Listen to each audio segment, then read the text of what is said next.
Bon, dire que la mesure est prise par le ministre de l'Environnement, c'est trop dire. C'est une mesure gouvernementale prise par le gouvernement gabonais et mise en œuvre par le ministre de l'Environnement. Il s'agit effectivement de l'interdiction des sacs plastiques. Déjà, il faudrait rappeler que le Gabon est engagé à cette convention donc sur les sacs plastiques qui ont un impact néfaste sur les océans, et notamment au niveau de la production des poissons. Ça, c'est la première chose. La deuxième chose, cette interdiction qui fait tant de bruit, et simplement fait le but que les Gabonais et les consommateurs gabonais étaient habitués au sac plastique par son volume, mais aussi par son coût. Et il est plutôt regrettable de constater que de cette décision, il n'y a pas eu de préparation, parce que le Gabon aurait dû expérimenter là une phase de relance, d'opportunité des petites et moyennes entreprises ou des petites et moyennes industries. Comme vous le savez, il y a des pays aujourd'hui qui fabriquent des sacs à base de troncs de bananier. Le Gabon a du bois. On aurait donc dû profiter aussi de ces déchets de bois pour en faire des sacs plastiques.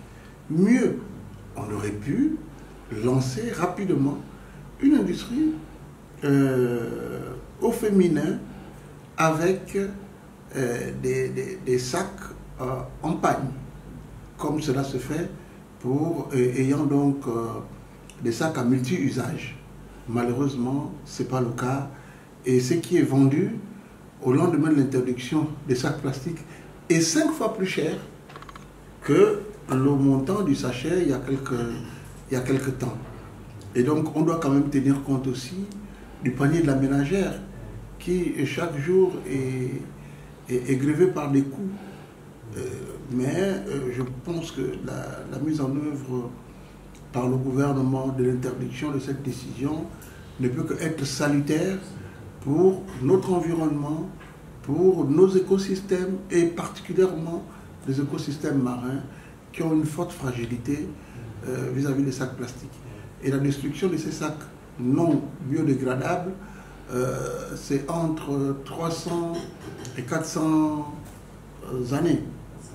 Les bouteilles plastiques est un gros problème parce qu'elles impactent directement la quasi-totalité des bassins versants de Libreville. Et donc, il revient justement à nos différentes communes, à nos différents maires, de mettre en place les programmes de nettoyage des bassins versants, mais autant il va être difficile d'interdire les bouteilles plastiques, mais il revient au gouvernement de réfléchir comment mettre une taxe verte qui permettra très rapidement la récupération de ces bouteilles plastiques dans le recyclage. Mais déjà, il est déjà fait actuellement, pas mal de bouteilles plastiques sont récupérées et sont donc réutilisées dans l'industrie de la transformation.